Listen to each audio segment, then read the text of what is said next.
Hey guys, I hope everybody's doing well. So in this video, I'm going to be reading you the next story from our Minimus book in Latin, and then I'm going to give you the English answers, actually. I'm going to give you the English answers because I think that this story is a little bit harder than some of the ones we've done recently or previously. After you're done watching this, I'm going to go through, I'm going to give you the English answers, I'm going to break the English answers down and tell you why the Latin means that thing in English. Go ahead and complete the Google form, and I'll have expected you to understand what I'm talking about here. So if you want to take notes, that's fine. If you would like to pause the video because I'm going too fast and go back, that's the great thing about videos. So don't be afraid to, play with the video and go to where you need to and skip around if you need to after you've watched it once.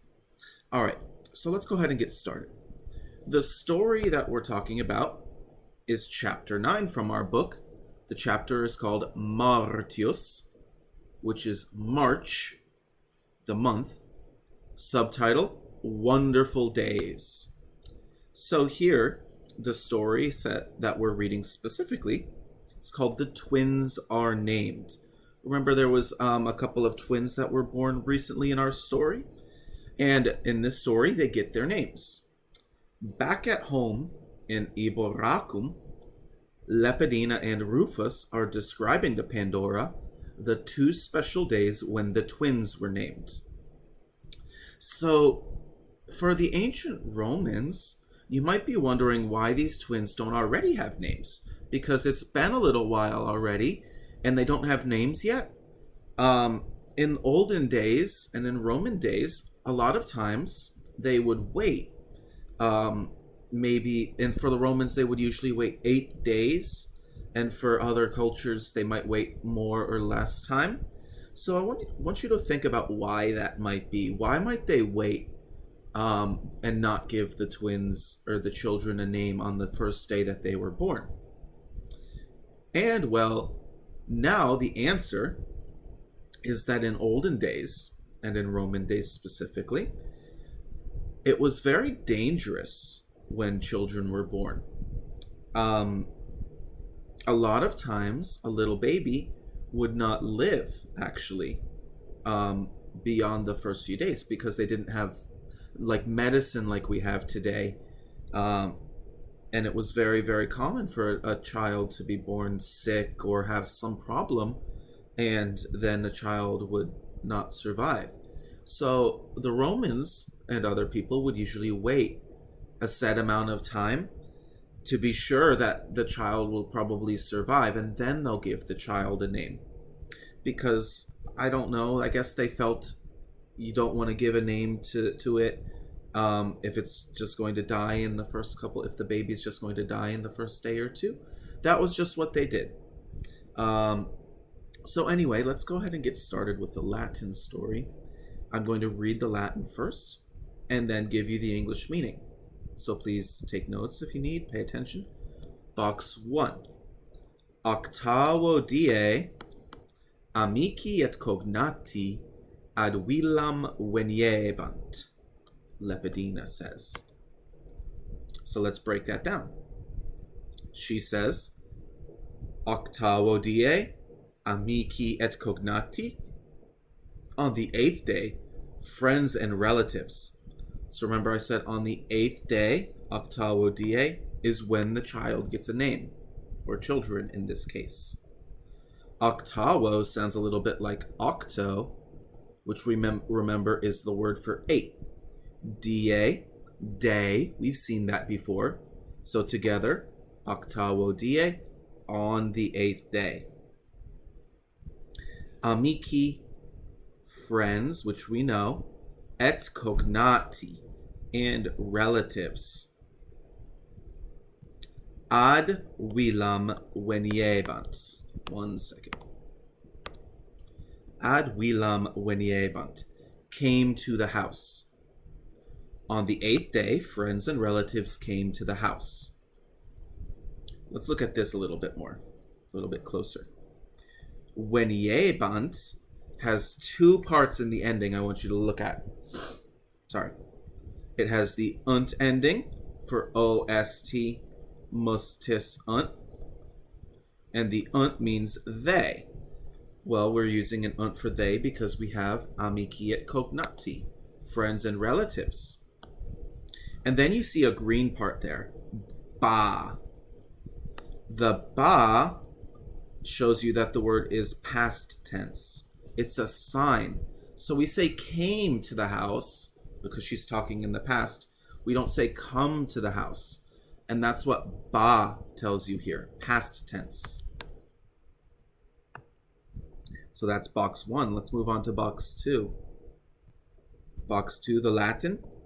Dies lustricus erat, Gaius filiam tenebat. In English, dies lustricus erat. It was a day of purification. Well, dies we've already seen in this story. We saw it right here, octavo die, on the 8th day. Notice how the spelling die and down here dies is slightly different. Why do you think that is? Well, the answer, here we're saying on the 8th day. So this like E on the end, like DA, lets me know that I'm talking on that day.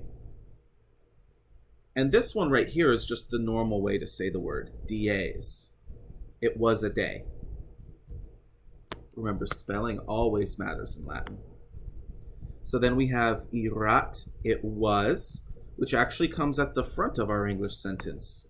Let's look at erat a little closer. Erat ends in the letter T, and T, as we know, means he, she, or it. Here we're saying it was, because the it is a day. It was a day.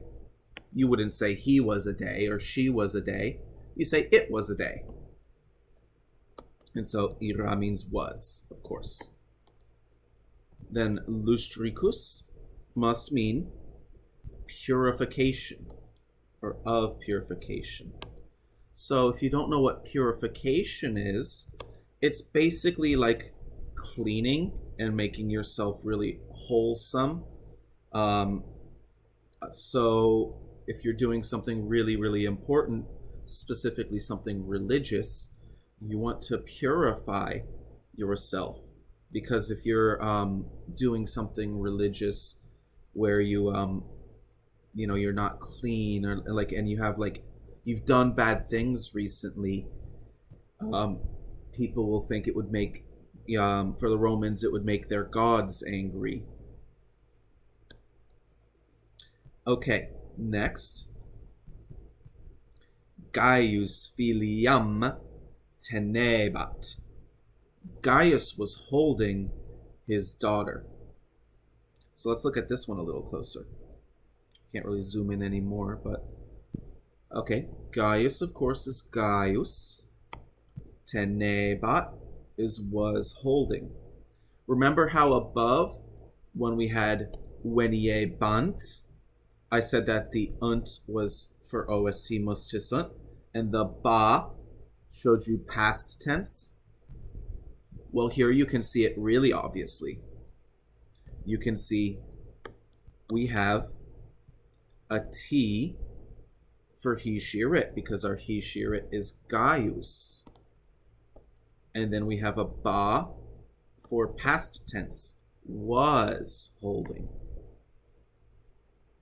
And then we have filiam, which must mean daughter or his daughter. The word for daughter is normally just filia, but when we add a fancy letter M onto the end of it, filiam, it becomes what we call an object, which means you have to come back from the verb and do the action to it. The object is what you do the action to.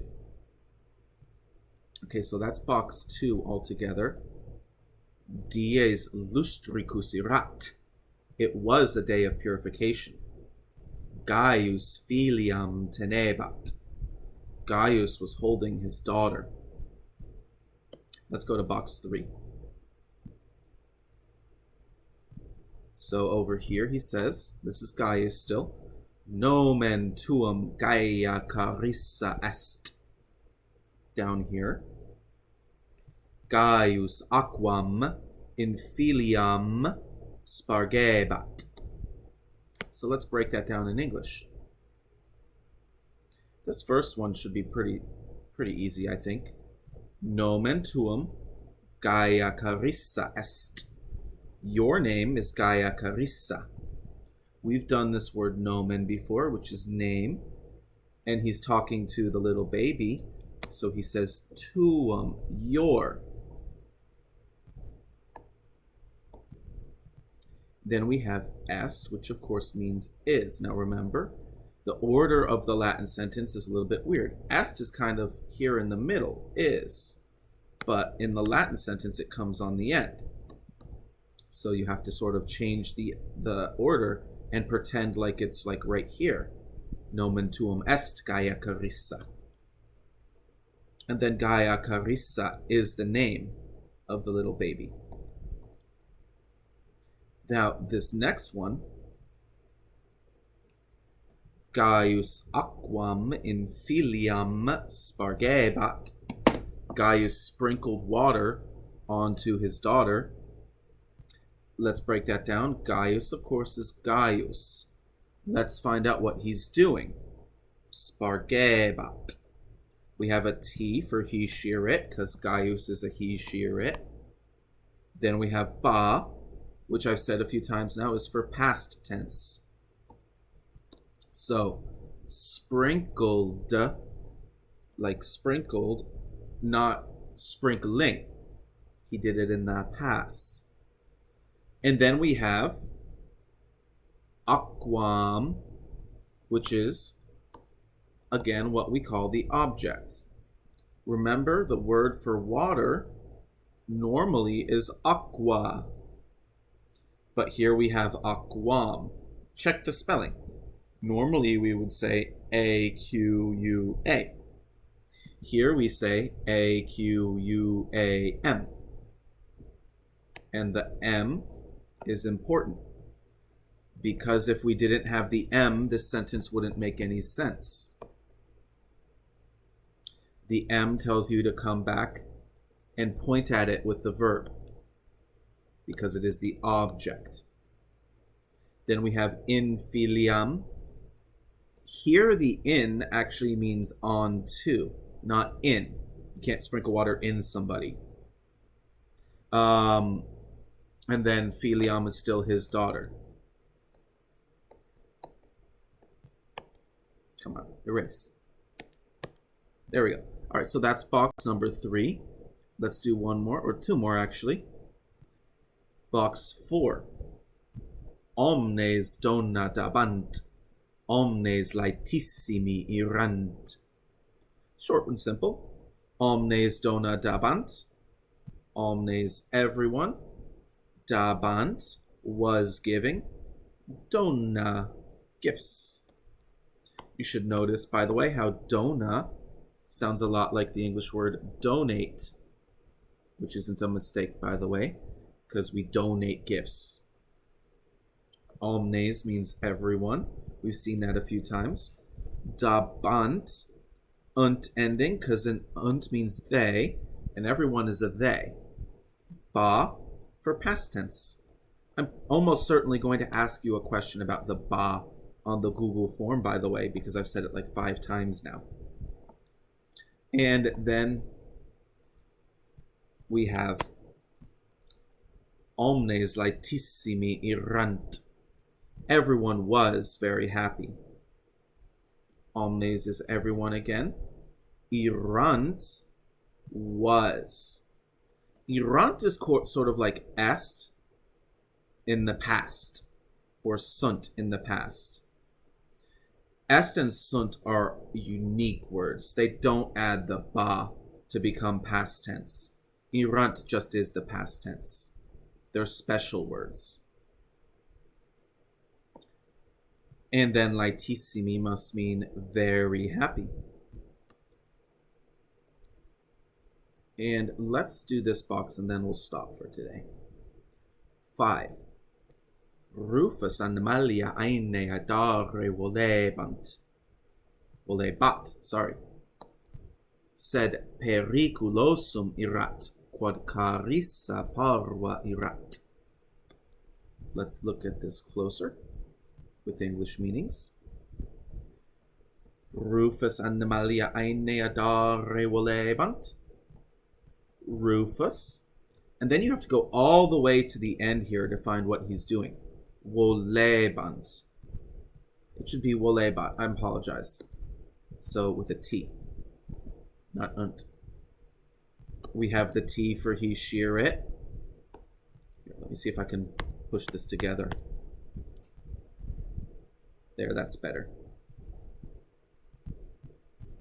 And then ba, because as I've said like 5 times now, the ba is for past tense. Rufus wanted, not Rufus wants. Then we have animalia ainea. Well, animalia sounds a little bit like animals, which is what it is. Then ainea is bronze. Bronze is a certain type of metal. So you have animals made out of bronze. Dare here means to give. Dare is a special kind of a word. When you see an re on the end of a word, on the end of a verb, you usually use the word to. And then we have sed periculosum erat, quod carissa parva erat. But said erat, it was periculosum, dangerous. Periculosum sounds a little bit like the English word peril. If you're in great peril, you're in danger. But it was very dangerous, or just dangerous. Quod, because carissa parva erat. Carissa erat was, parva, little. And that is where I'm going to stop for today. If you have any questions, let me know. When you're done watching this, go ahead and complete the Google form. You can, of course, come back to any part in this video and reread any one of the sentences. So I'll show them all to you one more time. And then you can just pause the video on them to read the whole thing.